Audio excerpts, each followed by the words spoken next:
नमस्कार, मैं अश्विनी वानखड़े। कृषि न्यूज में आपका स्वागत है। आइए नजर डालते हैं आज की कृषि से जुड़ी सबसे बड़ी खबरों पर। यूपी में लखीमपुर खीरी के किसानों को कृषि की वजह से बड़ी उपलब्धि मिलने वाली है। दरअसल उत्तर प्रदेश से पहली बार विदेश में केला निर्यात किया गया। 40 मीट्रिक टन केले की पहली खेप ईरान के लिए 14 अक्टूबर को रवाना हुई। इस उपलब्धि के बाद लखीमपुर खीरी का नाम भी महाराष्ट्र और आंध्र प्रदेश जैसे प्रदेश के किसानों के साथ दर्ज हो जाएगा, जो उन्नत तकनीकों से केले की पैदावार करते हैं। हरियाणा सरकार ने पराली की समस्या से निपटने के लिए पहले से ही तैयारियां कर रखी है। दरअसल किसानों को अनुदानित कीमत पर पराली निस्तारण यंत्र दिए जा रहे हैं, तो वहीं दूसरी तरफ सीएम मनोहर लाल खट्टर ने जिला उपायुक्तों से पराली जलाने की घटनाओं की फिजिकल वेरिफिकेशन कर प्रतिदिन रिपोर्ट भेजने को कहा और साथ ही स्थानीय स्तर पर कमेटियां बनाकर इनके खिलाफ काम करने के भी निर्देश दिए। उत्तर प्रदेश का पूर्वांचल क्षेत्र सब्जियों के निर्यात हब के रूप में पहचान बना रहा है। यहाँ की सब्जियां कई देशों में भेजी जा रही हैं। इससे जहाँ किसानों को फायदा हो रहा है, तो वहीं सरकार की आय में भी बढ़ोतरी हो रही है। दरअसल राज्य सरकार के अनुसार प्रयागराज, भदोही और वाराणसी से 2 मीट्रिक टन सब्जियां लेकर एयर इंडिया एक्सप्रेस का विमान लाल बहादुर शास्त्री अंतर्राष्ट्रीय हवाई अड्डे से दुबई और संयुक्त अरब अमीरात के लिए रवाना हुआ।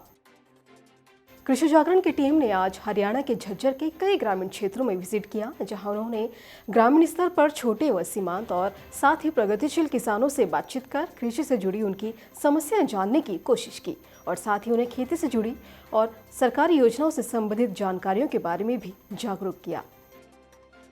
उत्तर प्रदेश सरकार ने कृषि यंत्र सब्सिडी योजना 2021 लॉन्च किया, जिसके तहत किसानों से आवेदन मांगे जा रहे हैं। इस योजना के जरिए किसानों को कम से कम कीमत पर कृषि मशीनें दी जाएंगी। साथ ही इससे छोटे किसान भी सब्सिडी में कृषि यंत्र हासिल कर सकेंगे और खेती में बेहतर उत्पादन करके अपनी आय को बढ़ा सकेंगे। देश के अलग अलग राज्यों में भारी बारिश की वजह से किसानों को काफी नुकसान हुआ। ऐसे में राज्य सरकारों ने किसानों की तरफ मदद का हाथ बढ़ाया। इसी क्रम में अब महाराष्ट्र सरकार ने उन किसानों को सहायता हेतु 10,000 करोड़ रुपए देने की घोषणा की है, जिनकी फसल प्रदेश में बारिश के चलते बर्बाद हो गई है।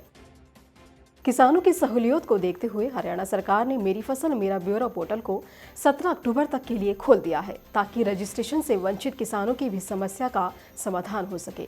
अगर आपको धान, ज्वार, बाजरा, मक्का, मूंग और कपास को एमएसपी पर बेचना है, तो 17 अक्टूबर तक पोर्टल पर हर हाल में रजिस्ट्रेशन करवा लें। इसके बिना आप सरकारी रेट पर अपनी फसल नहीं बेच पाएंगे।